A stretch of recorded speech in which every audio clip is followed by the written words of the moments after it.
ನರೇಂದ್ರ ಮೋದಿ ಅವರು ಸುದೀರ್ಘವಾಗಿ ಎನ್ಡಿಎ ಮೈತ್ರಿಕೂಟದ ಸಭೆಯನ್ನ ಉದ್ದೇಶಿಸಿ ಇವತ್ತು ಮಾತನಾಡಿದರು. ಎಲ್ಲರನ್ನ ವಿಶ್ವಾಸಕ್ಕೆ ತೆಗೆದುಕೊಳ್ಳುವಂತ ವಿಚಾರವನ್ನ ಮಾತನಾಡಿದರು. ಭವಿಷ್ಯದಲ್ಲಿ ಎನ್ಡಿಎ ಮೈತ್ರಿ ಇನ್ನಷ್ಟು ಬಲಿಷ್ಠವಾಗಲಿದೆ. ಕರ್ನಾಟಕ, ತಮಿಳುನಾಡು, ಕೇರಳದ ಬಗ್ಗೆ ಮೋದಿ ಅವರು ಪ್ರಸ್ತಾಪವನ್ನ ಮಾಡಿದ್ದಾರೆ. ಕೇರಳದಲ್ಲಿ ಮೊದಲ ಎಂಪಿ ಆಯ್ಕೆಯಾಗಿದ್ದಾರೆ, ಸಂಭ್ರಮವನ್ನ ಪಟ್ಟಿದ್ದಾರೆ ಅವರು. ಆಂಧ್ರ, ತಮಿಳುನಾಡಿನಲ್ಲೂ ಕೂಡ ನಮ್ಮ ಬಲ ಚೆನ್ನಾಗಿದೆ ಅಂತ ವ್ಯಾಖ್ಯಾನ ಮಾಡಿದ್ದಾರೆ. ದೇಶದ ಜನತೆಗೆ ನಾನೇ ಗ್ಯಾರಂಟಿ ಅಂತ ಮೋದಿ ಅವರು ಹೇಳಿದ್ದಾರೆ. ಭವಿಷ್ಯದಲ್ಲಿ ಎನ್ಡಿಎ ಮೈತ್ರಿ ಇನ್ನಷ್ಟು ಬಲಿಷ್ಠವಾಗಲಿದೆ ಅಂತ ಮಾತನಾಡಿದ್ದಾರೆ. ಎಲ್ಲರೂ ಕೂಡ ಎನ್ಡಿಎ ಮೈತ್ರಿಕೂಟದಲ್ಲಿರುವಂಥ ನಾಯಕರೆಲ್ಲ ಅವರಿಗೆ ಶುಭ ಕೋರಿದ್ರು.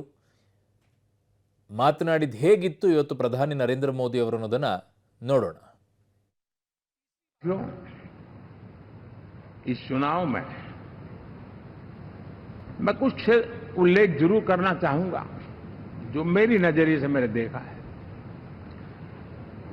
दक्षिण भारत में एनडीए ने एक नई राजनीति की नींव मजबूत की है।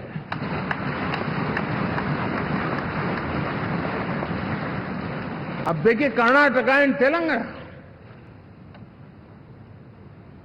अभी तो इनकी सरकारें बनी थी, लेकिन पल भर में ही लोगों का विश्वास टूट गया। भ्रम से लोग बाहर आ गए और एनडीए को गले लगा दिया। कर्नाटक और तेलंगाना में दोनों जगह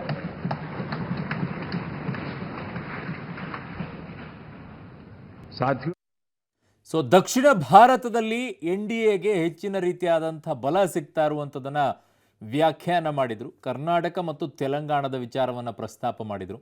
ತೆಲಂಗಾಣದಲ್ಲೂ ಕೂಡ ಕಾಂಗ್ರೆಸ್ ಇದೆ, ಈ ಕಡೆಗೆ ಕರ್ನಾಟಕದಲ್ಲೂ ಕಾಂಗ್ರೆಸ್ ಇದೆ. ಅಧಿಕಾರಕ್ಕೆ ಬಂದ ನಂತರ ಸ್ವಲ್ಪ ದಿನಗಳಲ್ಲಿ ಜನರಿಗೆ ಆ ವಿಶ್ವಾಸ ಹೊರಟೋಗಿದೆ ಅಂತ ಮಾತನಾಡಿದರು.